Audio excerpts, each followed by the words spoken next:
other countries in Europe, there's regulations. I have some friends in Germany. Sometimes if they want to play, they have to call me here and say, okay, can you help me put money into my account? Over there in Germany, they regulate how they play sports betting. Do you see that happening in Africa? I don't see that happening. I've actually seen, I think in Uganda, I've seen like where they've restricted, put some restrictions, and then I think it's in Kenya, they also increased their task in sport betting. Do you see that snowball? I don't other see African countries? It's possible if we can do it, but with the way we operate now, it's people have money, and probably sometimes there's no question. We have people that control large sums of amounts, and there's no question to how you got this sum of money or what you do or all of that. It's possible to control.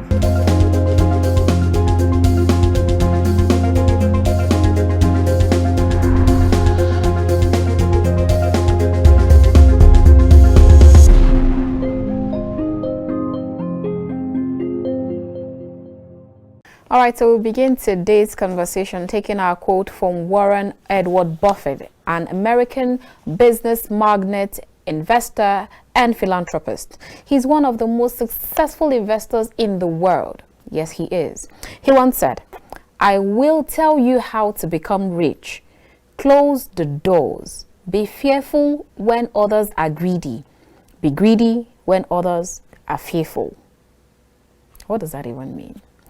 All right, I'm sure we'll get to understand later on the show today. Let's take our second quote, and this one is from John Bogle. And also, he's an American investor, business magnate, and philanthropist. He once said, "Don't look for the needle in the haystack.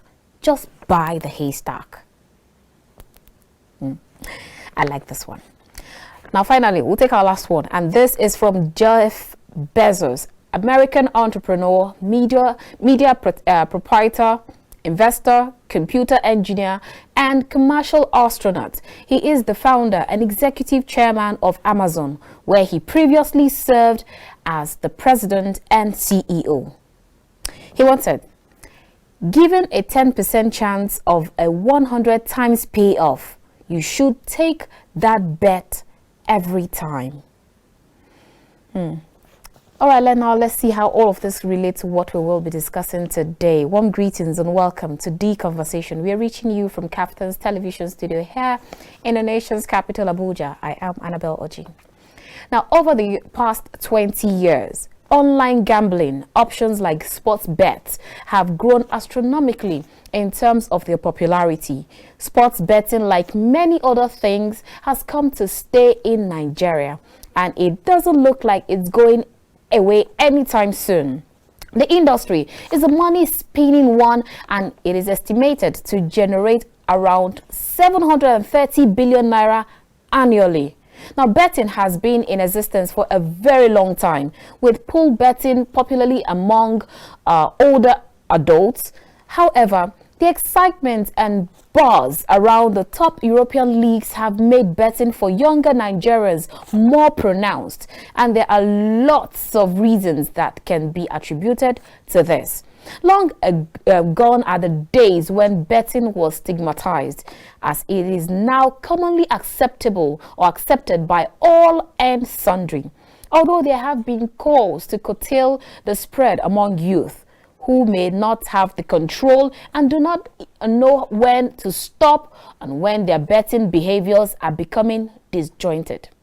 It is not uncommon to see people from all walks of life aggregating at betting outlets, with the occasional sighting of interesting characters such as religious clerics, the elites, housewives, even masquerades. Now, the advent of technology and increased access to mobile devices has also made it easier to place bets, as payment gateways and platforms help people deposit money to their betting account by linking their debit cards in very simple steps.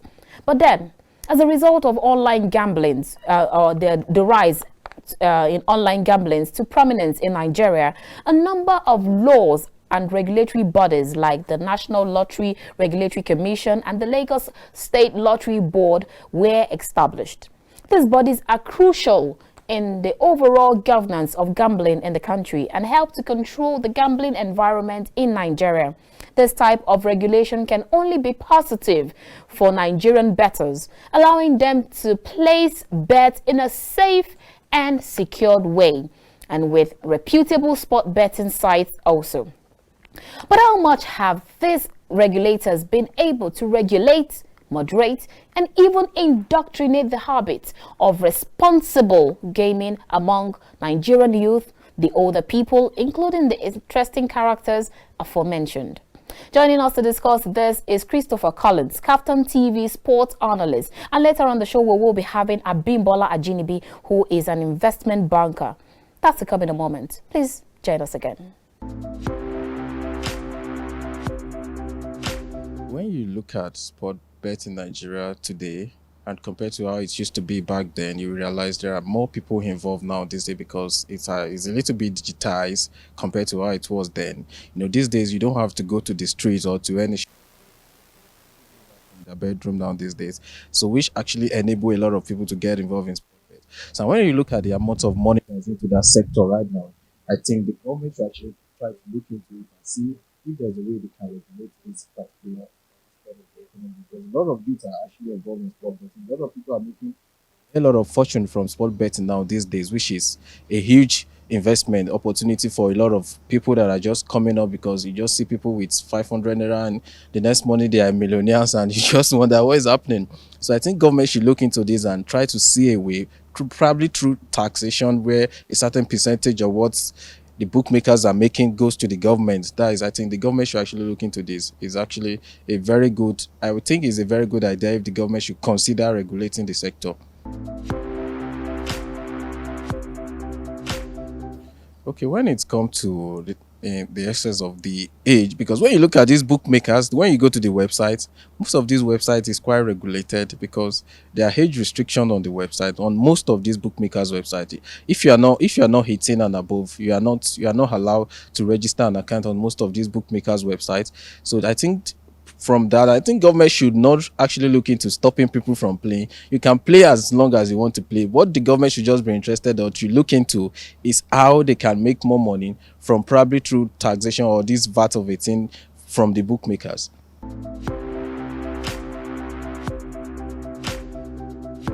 I think it can actually be the two. When it comes to the maintenance or the empowerment of it depends on where or how individual sees it. And when you talk about it, it's not only sport betting that make people steal. No, a lot of people steal due to a lot of things. I can even say sport betting offers a higher percentage of bringing people out of poverty from those that are going into stealing. I don't know if you understand what I mean by that, because when you consider the number of people that are going into the sport betting of it, back then when I was in school, I know a lot of guys, they don't get anything from their parents from their house, but when they get involved in this sport betting of it, they get means of livelihood for probably a week.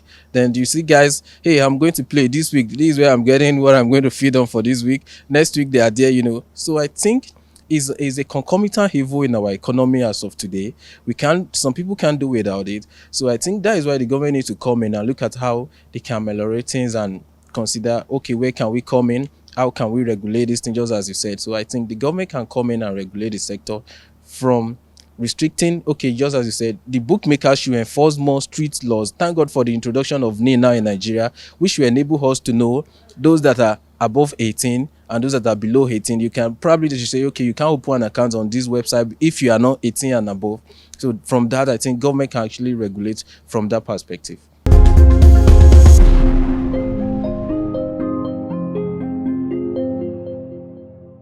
Welcome back. If you just joined us, this is The Conversation. We are reaching you from KAFTAN's television studio here in the nation's capital, Abuja. Now we have our guest. He is Christopher Collins. He is KAFTAN TV sports analyst. You're welcome to the show. Thank you very much. Good to have you. Feels good to be here. Likewise.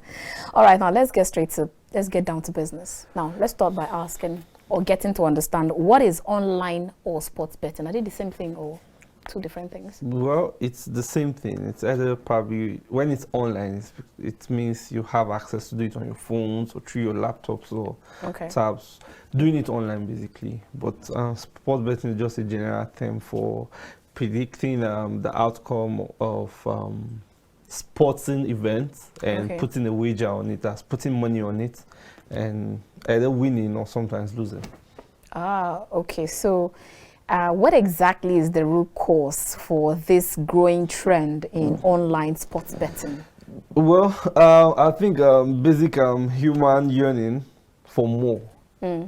Now, it's sport betting. It didn't start now. It dates back to the 80s. I think somewhere in the 80s, in Europe. I think that's where it really started, not Okay. in Africa. But then recently, it's been growing in Africa a lot, and partly I would say it's aside the yearning for more, looking for more ways to generate wealth.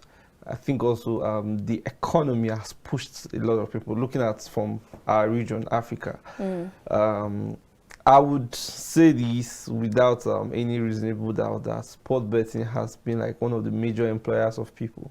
Oh, you agree with that? I agree with We that. always hear that kind of argument, because now you have a lot of people arguing that yes, it has its good side and then it has its a bad good side. and a bad side. So that sport betting has at least helped to curb crime and criminality, and unemployment, and then even poverty. So you see a lot of people now troop into sports betting. Yes. Do you agree that it has actually helped anything? I so much agree.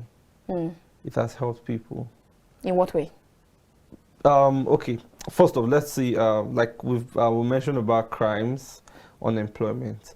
About 5-6 years ago, we've had a lot of 5 to 10 years ago, we've had a lot of people. We're still crying right now.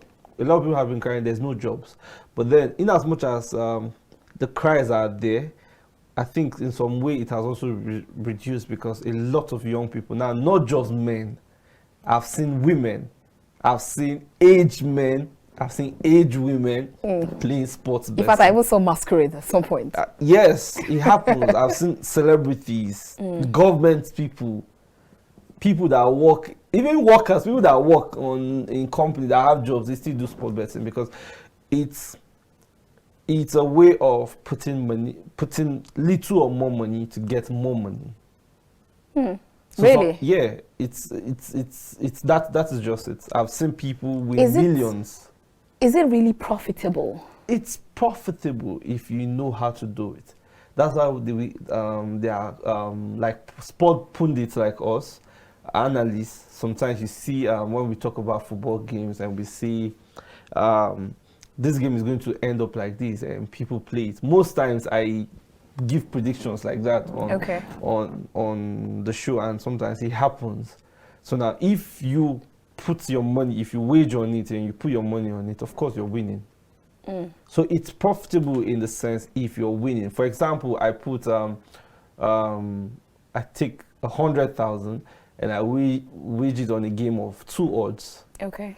That's 2 times what I put. Okay. And I win 200,000. It's profitable. What would give me an extra 100,000 in about 60 minutes? Really? Or so it's profitable for some people if you know how to do it. A lot of people study this. Study, not like go to school to study, but it take time to study about the possible outcome of games, study about players, study about leagues. A lot of ways that help people. And in a funny way, sports betting has helped people to have knowledge of places, countries, clubs. I'm serious. Like, to some extent, aside the fact that I'm a sports enthusiast and other things, I've been able to also know a lot of places because of I get to hear of a place and I'm like, that should be in Colombia. How on earth did you hear? It's not because of possibly a football club in that. So there are the good sides of it, and there are also the bad sides of it. All right, and so do you agree? Okay, let me just ask you directly. Is sports bet, is it a kind of Ponzi scheme? Do you agree? It's not a Ponzi scheme. I wouldn't say it's a Ponzi scheme. It's not one of those things. Ponzi scheme most times comes with an assurance that you're getting your money. They don't paint a picture that you're going to lose. It just says bring 100,000, you get 400,000 after a certain time, or bring 400,000. When you bring 3 more people or 4 more people, you get. So Ponzi scheme has its own system, and most people that do Ponzi schemes comes with this assurance that it's going to work out. Sport betting is different. It's a matter of luck and a matter of understanding. So Now, do people genuinely get their monies? very well. Okay. Very well. As of last week, I saw somebody who made 40 million naira. Now, Ooh. to shock you how much he played with 100 naira. That's not possible. It's possible. I've seen people win 30 million naira. I have friends who work as sport betting analysts and pundits. They are making money from it. Making money. Also, they even allow their analysts to play. We have people that analyze games. Okay. They do forecasting of game. We call them forecasters. So they forecast games and they put it out for the public. They play and they also put it out for the public. Now there are people that are really trustworthy. Out of 100%, some of them, an 80% forecast comes. Okay. It comes in positively. So those people, they have brands that work with them. There's these sporting companies now. I have a friend, and just recently he had a deal worth over 600K. He's an influencer. 600,000 naira. He's an influencer. Now he has a huge winning percentage. So he forecasts games. Now where the influencing comes from people. Now not just playing. Now I'm talking from people that benefit from it from forecasting. It's because if I have followers, let's say I have 100,000 followers right now, active followers, and most times it's on Twitter. If I predict a game or if I predict a series of game, there are lots of people that play. Now, some of these betting platforms, they reach out to me to use their platform for my prediction. Okay. So if I'm using Red betting platform to predict games, now if I put out the games, most people will want to use Red because I'm always using Red. Most people, because it's easy. And now some of the platforms have different options. The options I might pick might be in red, I might not be in green or in blue. You understand? So that is where they come for the influencing. So a lot of them benefit. They pay them for all of this influencing. And for other people that play, when you put money and you have an understanding and you're lucky, you win. Okay, so now you've said all the good sides of sports betting. What are the downsides of it? The downsides is when you're not lucky and you lose your money. Now, there's always the call. Just like the way cigarette companies say smokers are liable to die young. Betting companies, betting pundits will always tell you, bet responsibly. Stake responsibly. Stake with your spare cash. I've seen people that cry on Twitter, I use my school fees to play and I lost it, please help me. Nah, I use my house rent. No, that is in some way carelessness and irresponsibility. They always advise stake with what you can afford to lose. Now, if 10,000 naira isn't worth anything to you, of course you can stake it. If you win, you smile. If you lose, you know that you chest it and say, okay, I'll try again. So the downside is when people don't know how to control it. It can get really addictive to some people, and having control over whatever it is what is necessary. Now, a lot of people, it has wrecked a lot of people. Some times ago, I know of a kid back from home who committed suicide. I don't know if you heard of the story. One guy that he had to run away from Kaduna and went to Kano. He lodged in a hotel because he lost millions of naira through sports betting. And probably couldn't account for it, and he couldn't actually control his emotions or his actions, and he took his own life. He thought that was the result. So it has wrecked a lot of people. And also another bad side of it, there's an ongoing campaign right now on some kind of platforms to be careful with your details. There has been some people that their bank accounts got hacked through betting platforms. But right now, there's a betting platform that people cannot access. One of the most popular betting platforms in Nigeria. A lot of people cannot access because they had a serious cyber attack, and it's hindering people from accessing it. Though they've come out with a statement to say your money in there is safe and we're doing all the best to get back. But then, so a lot of people probably you save your card details on your betting app. If some of these hackers get to hack into your account, they can take money from your bank account, push it somewhere else that is not traceable. So that is another bad side of it. Addiction is also a bad side. Then I think basically that's where the bad side comes from for me. All right, now, do you agree with that school of thought that online sport betting is damaging to idle youths because they see it as a jackpot to escape idleness, poverty, and unemployment? After all, they say an idle man is a devil's workshop. If there was something to do, a lot of people probably wouldn't be doing sport betting. And even they were doing it, it wouldn't probably be in the way it is. It's even getting more serious. I've seen people use millions of naira to play. In fact, some people that are stake are not the regular people you even see online. Some of the celebrities and the government officials we have that can afford to play with millions. That's what they do. Sometimes you see people and you say, I cannot trace, we can't account for this person's wealth. You don't know what they are doing. You don't know how much they sit on their systems, forecast games, and they win millions. And tomorrow you see them buy a car and you're like, what is he doing? He's always at home. So to some extent, there's actually an ongoing space on Twitter, arguments so far for months past now between Forex and betting. People that are into Forex are saying betting is bad. So there was a conversation and someone came out and said, Forex is also betting. It's you putting money and predicting where the stocks will rise or when it will go down, and you're putting your money there and you're winning. It's the same thing with betting, but this time around it's just in sports. Okay. So if there were jobs, if there were opportunities, probably people wouldn't do this. But then this is an opportunity out of poverty. A guy who probably earns 30,000 in a month, which isn't enough for him, can afford to spare 3,000 to 5,000 for sport betting in a month, and he puts 1,000 there and he wins 100,000. There's nothing you can tell him that this is bad. There's no way. Even his pastor at church he will take his tithe and give his pastor. The pastor will receive it. So I wouldn't entirely say it's not a way out of poverty. It's actually been helpful for a lot of people. And has it made some people idle? In the way, now the world has gone beyond working hard to working smart. Now, in a way, people are not idle. People that sit behind their systems, behind their phones, you don't know how much concentration they put to check countries from A to Z, check leagues from A to Z, check clubs and countries, bring up possible outcomes of games to say this will play, this will win, or this will not win. There are some people that make predictions, and I sit down and I look at it like, how on earth would you predict such a thing? Aside the regular way, I would say this people will win, or this club will win, Manchester will win. A lot of people that not just sport betting. Betting has gone. They bet on Nigerian election. I hope you know that.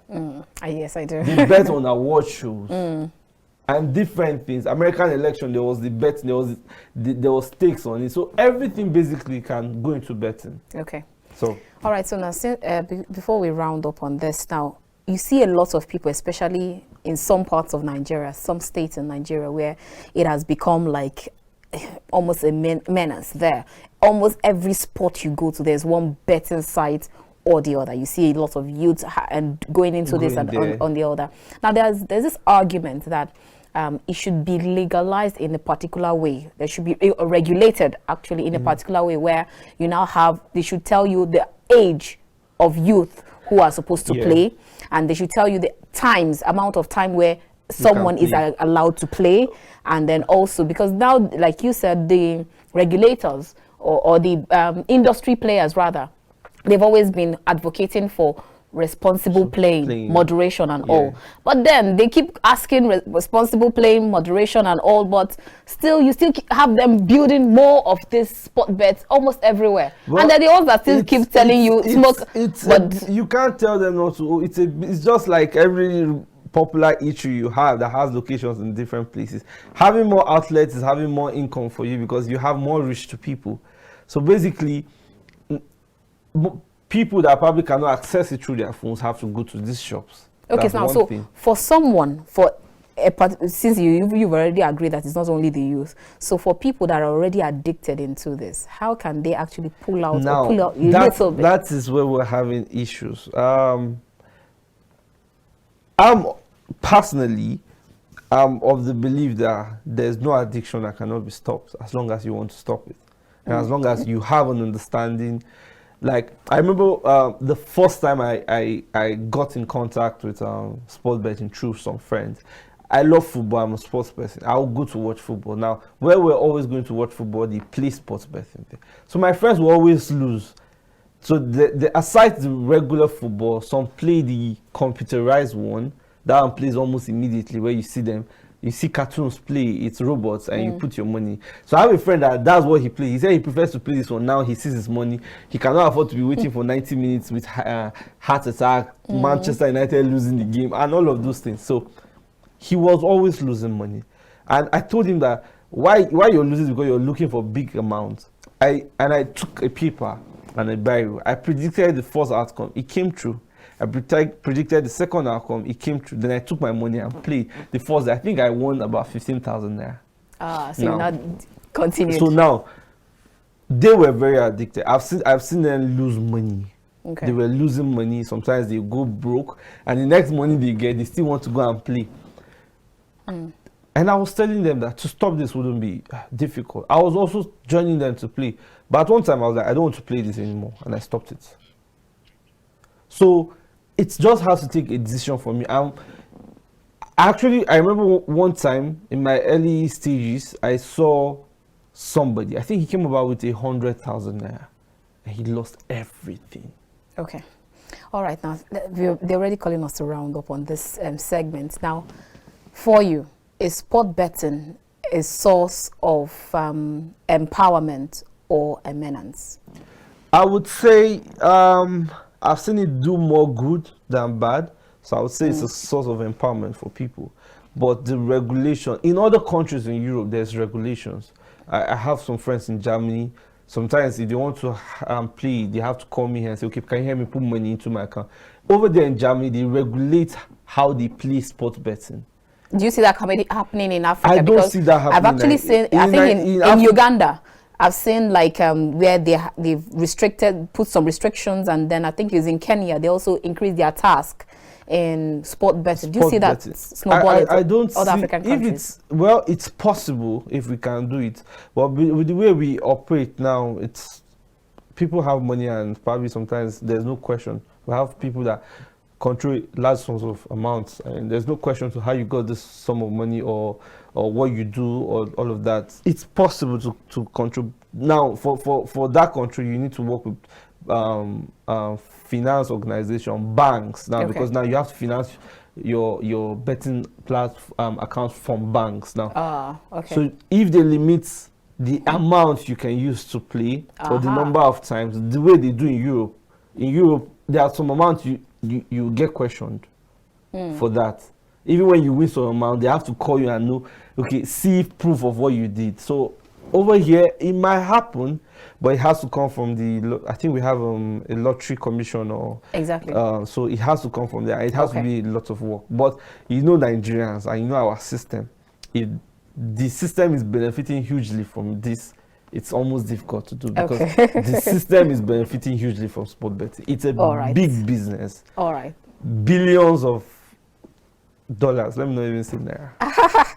All right, since you talked about we should start with the banks, we'll definitely get onto that, as we will be having an investment banker to come and talk to us about sport betting. That's after this time out. Thank you so much for your time with us. Thank you very much. Christopher Collins. It's been a wonderful time having this talk. It's been amazing too. Thank you. All right, that's it for this segment of the show. We've been talking to Christopher Collins. He is KAFTAN TV sports analyst. We'll definitely expand this conversation a little bit further with Abimbola Ajinibi, who is an investment banker. I will see you shortly. Don't move a muscle.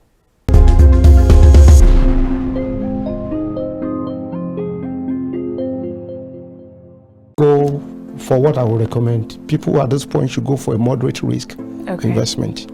So when talking about moderate risk investment, basically you look at money market investment. Okay. These are guaranteed return investment. Even the return may not be fantastic, but you are assured of getting your principal and the interest. Even at times such as this? Yeah, sure. Okay. Yeah, you could.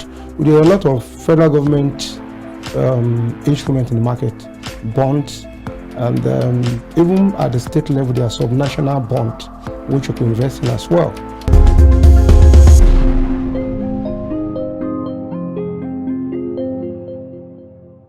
Welcome back. If you just joined us, this is The Conversation. We are reaching you from KAFTAN's television studio here in the nation's capital, Abuja. If you just joined us, you've missed the part where we talked to a sport analyst on our topic of discussion for today. But then you've not missed a lot, as we have our guest, our next guest. He is Abimbola Ajinibi. He is an investment banker or a wealth manager, like some people call it. You're welcome to the show. Thank you very much for having me on your show once again. Great to have you. It's a pleasure. All right, likewise. All right, now, so let's get down to business. So these days, you see different types of online sport betting with different names and face. Let's start by getting your thought on sport betting. Is it either physical or online sport betting? Is it some kind of Ponzi scheme? No, that's very far from being true. Sport betting is not a Ponzi scheme. A Ponzi scheme is another kettle of fish entirely. However, sporting bet is a set of activities that has to do with predicting sporting activity, and they're not just predicting. You place a wager, on the outcome. So that's what sports betting is all about. To some, they call it. In those days, it used to be pool betting, but I mean it's a different. It's a different. We'll talk about that later. But to summarize it, sport betting is not a Ponzi scheme. Okay, there's this other one that they used to call a Baba Ijebu. Is it the same thing? Yeah, Baba Ijebu is sport betting. Okay. It used to be a pool that has now transformed into an online betting. Ah, okay. Yeah, sport online betting. Okay. All right. So now in 2018 alone, Nigeria is said to have generated about $180 million from sports betting. Also, there was a report in 2020 that estimated that about 60 million Nigerians between the ages of 18 and 40 are actually involved in sports betting. So it means that sport betting has some kind of mouth-watering advantage, even though it will definitely have the downsides. Like they say that you shouldn't throw the baby with the bath water. So how can the government cash in on the advantage and properly control or inculcate visible regulations in the sport betting industry? Yeah. Now, to go back to what used to be in the past, what we have in the past, we were unable to capture that industry very well, because one, it wasn't even formal, it wasn't legal in the country. However, with advancement of internet, technology advancement and all that, we are beginning to see a lot of activities in that space. A report even put it at, put that industry at about $2 billion. About 2 years ago, about $2 billion.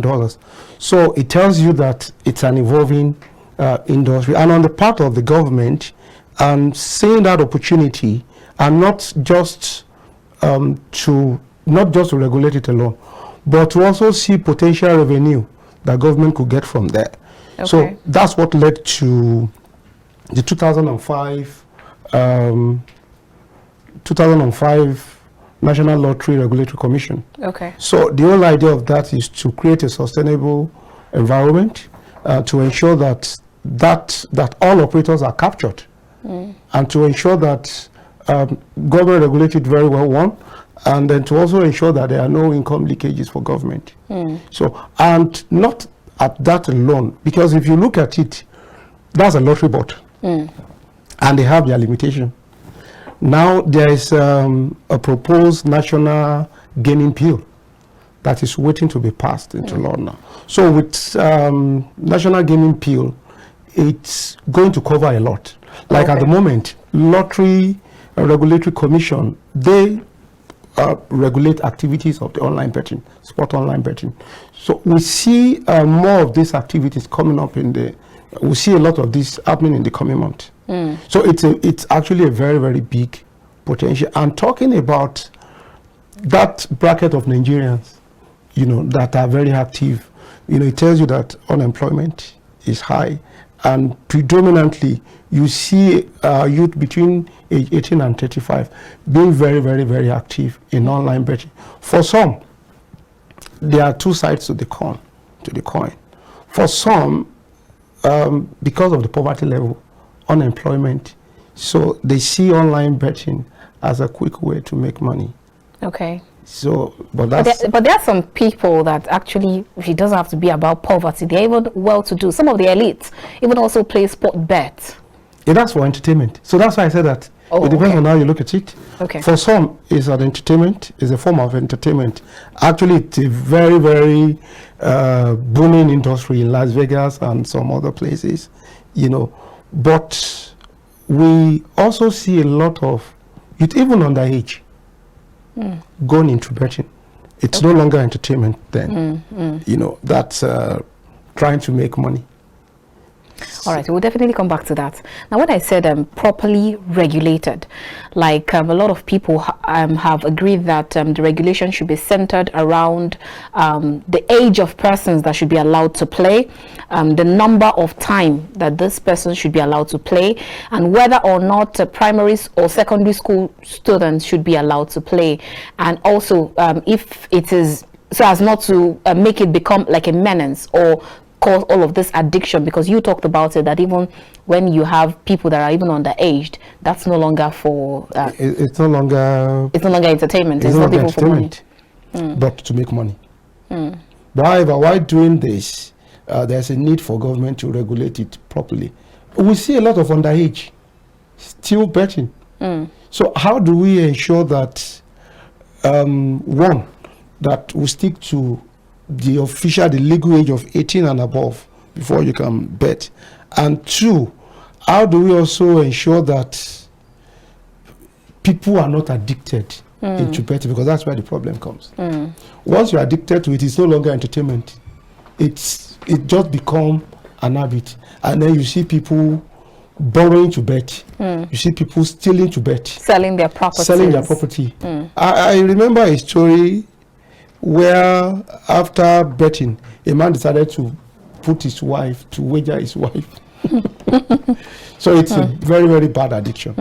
Because now you have people who, like you said, people who have to steal, people who have to sell their properties and even give their wives valuable properties just to get into betting. And then you now begin to talk about the mental health, how this also affects people in terms of their mental health. So what are your thoughts on this? Do you agree that it should be properly regulated with this regards?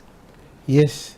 That's why we have, online betting has been legal. And if it is not online, then it is illegal. That is a very smart way for curtailing this. Now, because of advent of technology, everybody has a mobile phone. So with your mobile phone, you can actually do your betting, do whatever you want to do. And that is one of the reasons why we have witnessed such a lot of people who do not even know about betting before, because in those days you have to walk to a pool house before you can do your betting. But now, in the comfort of your home, you hold your hand device and then you can do your betting. Now, coming to regulation, of course, the legal age that is allowed to bet is 18, but how true is that? Because in reality, yes, physically you are not there, nobody's there to verify. Even online these days, when you want to sign on to some adult site, when I said adult site, maybe gaming, and all that, and you are required, of course nobody is there physically to confirm whether you're an adult or not. So you tick, I'm 18 years old, and then you have access.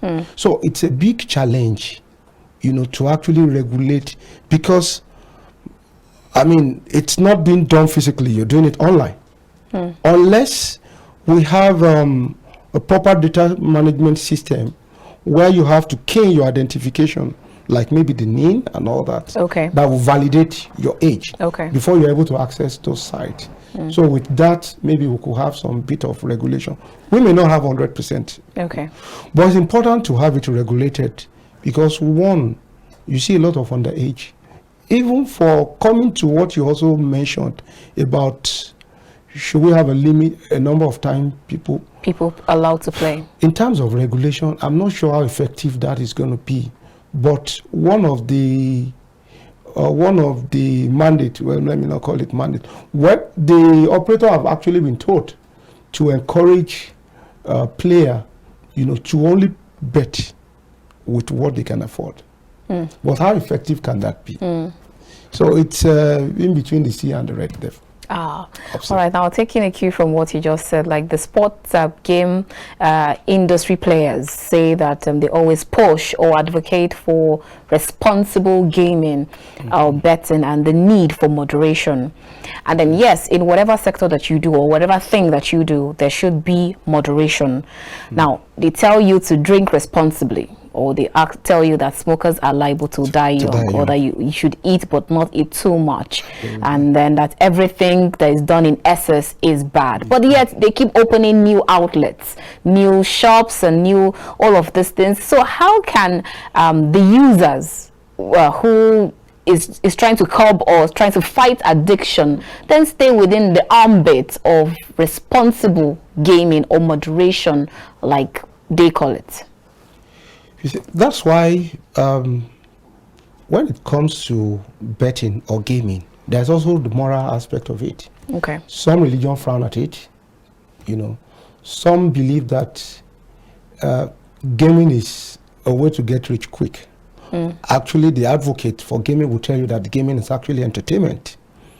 So what government will continue to do, I mean, as you said, the Ministry of Health wants that tobacco smokers are liable to die, but you still see a lot of people different types coming out. Yes, exactly.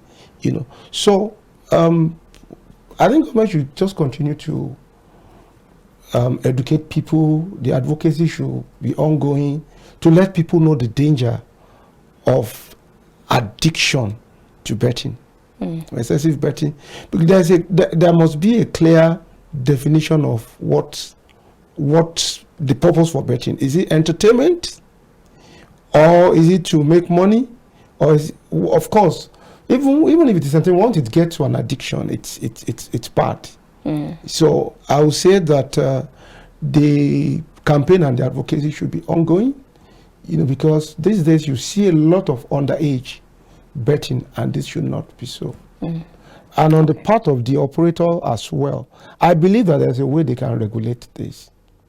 But hey, they are making money. One hell of a money there. Or who knows, maybe when, I don't have the detail of the National Gaming Bill, online gaming bill, that is before the National House of Assembly. But however, I believe that maybe to make provision for this, to ensure that the industry is properly regulated. I will still insist on the regulation. All right. Now let's divert a little bit and talk about Nigeria. Now, in terms of investment, first quarter 2022 is gone. As a wealth manager, how do you see the remaining quarters of 2022 turning out, investment-wise? Investment-wise? Well, we can't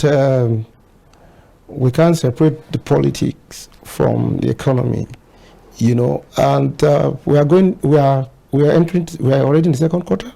Okay. By third quarter, all we'll be talking about it's politics. Everywhere we're talking about 2023, However, on the side of investment, I will still advise Nigeria, particularly investors, to take the side of caution. Okay. So basically, economy might be slowed down a little. Most likely will slow down a little. So investors should stay within money market. For those who are bearish, they can go for equities. Okay. And I also see real estate coming down a little. Oh, really? Yes. Okay. Because the way it works, there will be need for money for 2023, and a lot of people want those who have investment in real estate. Some want to quit, want to exit. So we see prices coming down in real estate. So now, with the surge in insecurity and insurgency and its snowballing effect on savings and investment, what is the right kind of investment to indulge in amidst the huge trepidations that people are already having, kindly give us like 3 investable opportunities that people can comfortably put their money and their time into. Okay, looking at investment opportunities, you look at 3 things. Okay. 1, you're looking at the safety of your fund. That's what is paramount to you. And then 2, you look at your risk appetite. You know, are you for high risk? Are you for moderate risk? Are you for low risk? Okay. And then 3, you look at your expected cash flow. How do you want your cash flow to look like? Now let me just go for what I would recommend. People at this point should go for a moderate risk investment. So when talking about moderate risk investment, basically you look at money market investment. Okay. These are guaranteed return investment. Even the return may not be fantastic, but you are assured of getting your principal and the interest. Even at times such as this? Yeah, sure. Okay. Yeah, you could. There are a lot of federal government instruments in the market, bonds, and even at the state level, there are subnational bonds, which you could invest in as well. For the federal government, there's Sukuk, which is good for the Muslim. You know, those who want to invest responsibly, ethically, you know, they can do Sukuk. The return is quite fantastic. Well, let me not say it, we call it profit. Because Muslims are not supposed to take interest. So the profit is quite attractive at an average of maybe about 15% per annum. So, and it's guaranteed. So if you now look at it, the risk is low and you are very sure that you get back your money. So that's on the part of fixed income instrument. Then you have, for those who want to hedge against currency volatility, there are Eurobonds, there are corporate Eurobond, and you have sovereign Eurobond as well. And if you don't have up to that, because that market is actually for high net worth individual. But if you don't have up to that, you could go for Eurobond mutual fund. Most fund managers, they have Eurobond mutual fund that can take as little as $1,000. So you can do that. And for those Eurobonds, the return are also guaranteed. For corporate Eurobond, maybe like 5-year corporate Eurobond, you could be looking at about 7%, 7.7%, and it's guaranteed. Okay. So now, even if you look at it and you compare it to Fed rate in the US, you're doing a lot better. So these are opportunities you could look like. And for those who are also willing to take a bit of risk, you could look at venture capital. Look at a good one and, you know, invest in venture capital. All right then. So now give us like a few financial mistakes to avoid in 2022. Well, there are so many financial mistakes to avoid. But one, though we're already in April. One, you must spend according to budget. It's very, very important. Let me tell you something. There are little things that you spend money on. Oh, you buy 1,000 recharge card, 500 recharge card, you buy gala, you buy this, you buy that. Things you never budget for. So take your time at the end of the month and check everything that you spend your money on. You realize that some things that are immaterial, you would have spent a lot of money on it. So one thing you should do is that have a budget. It's very, very important. Have a budget. Your budget may not be 100%. You know, you may not, your budget implementation may not be 100%. But however, have a budget. Budget is meant to guide you. And before, for salary, pay yourself. Once you earn your salary, for Christians pay tithe, and for Muslims, they do zakat and sadaqah. Those are religious obligations. That's to God. You give that. whatever is left, pay yourself, invest at least 10% before you start spending. Ah, okay. All right now. So because if you're looking, because expenses will always be there, you know, and your resources are limited, your expenses will always be there. Now, what 10% cannot do for you, 90% will not do it for you. Is it the other way around? Yes. So if you feel that, oh, if I save this 10%, how would I be able to meet this expense? Expenses will always be there. So first thing is save. When I say save, invest. Okay. Saving is different from investment. Saving, you keep it there. Invest, you put it there so that it will grow. So set up an investment plan, and every month take 10% and save it before you spend money. Can people actually live around their budget, especially in times such as this? Budget is about discipline. Okay. If you are not disciplined, then you run into problem. And I'll tell you one thing: if you, assuming you earn 1,000, you earn 10,000 naira, and you can't save 100 naira or 1,000. If you earn 1 million, it will become difficult for you to even save 10,000. So it's discipline. Okay. Investment is all about discipline. You must be disciplined. All right, now let's take Kaduna, for example. Despite the heavy military presence, yet you still keep getting reports of one attack or the other, and you get reports of banditry and all of that. So, and all of this will definitely water down the appetite of investors, prospective investors, and even current investors. Absolutely. So even though the state governments have been put in so much work with regards to KADIPA, that's the Kaduna State Investment Promotion Agency. So as a wealth manager, would you advise your client that comes to you to go ahead and invest in such prone areas?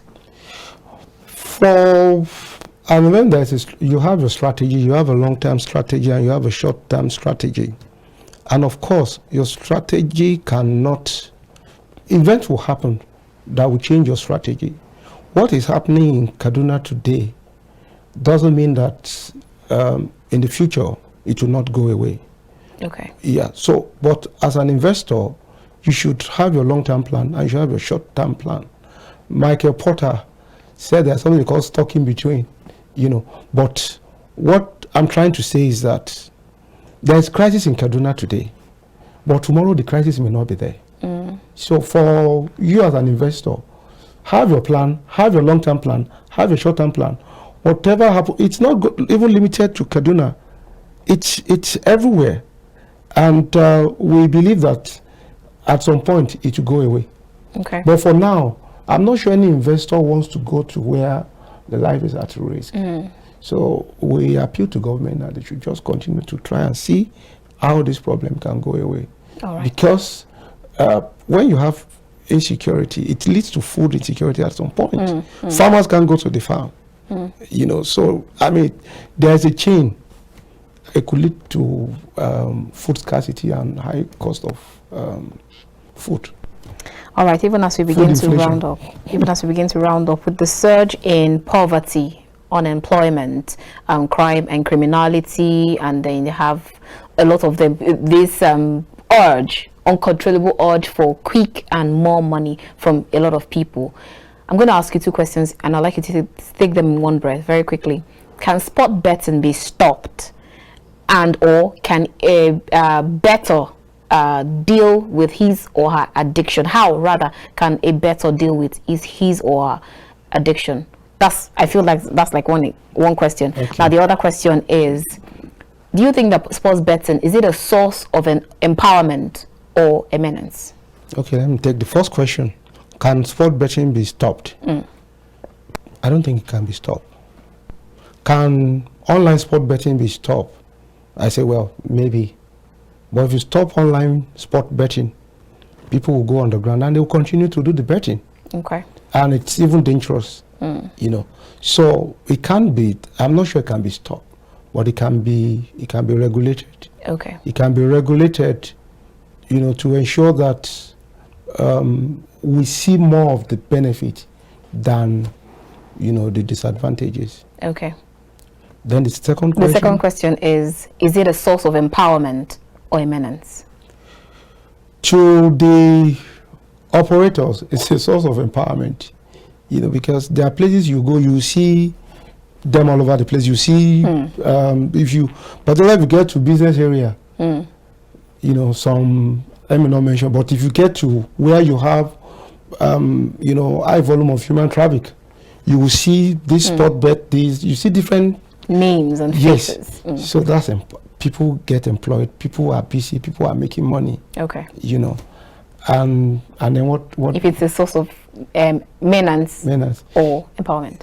It's a source of empowerment, and it could also be a source of menace because people get into trouble. Okay. People who are addicted, the addiction leads to loss of money, and that leads to depression. And for some, it could lead to suicide. Some, it could affect their health. For some, it could even lead to criminal. I know of someone, I mentioned to you, I know of someone whose account was hacked into. Okay, he lost about 450,000. And looking at his bank statement, the hacker actually used the money on spot bet. So that's the menace we're talking about. So it's the advantage is there and the disadvantage like is two sides of the same coin. So we'll try and see how we can discourage. Betting should be more of entertainment. Okay. So how do we channel, player, or how do we channel behavior to more of entertainment than, source of revenue? And that also comes with the issue of job, unemployment and all that. So government should continue to do what they can do, create infrastructure and create projects that will employ people. Once a youth is gainfully employed, though some will still continue with the betting, but some that are gainfully employed, whose intention of going into betting is to make money. Once such person is gainfully employed and there are other sources of income, I'm not sure we'll have this number that we're recording in online betting. Thank you so much for your time with us, Ajinibi Abimbola. It's been a wonderful time having this talk with you. All right, we have been chatting with Abimbola Ajinibi. He is an investment banker. And we also talked to Christopher Collins, who is KAFTAN TV sports analyst. I'm sure you must have been rightly educated, informed, and entertained. I will definitely see you again next time. From the nation's capital, Abuja, I am Annabelle Oji. God bless Nigeria. Amen.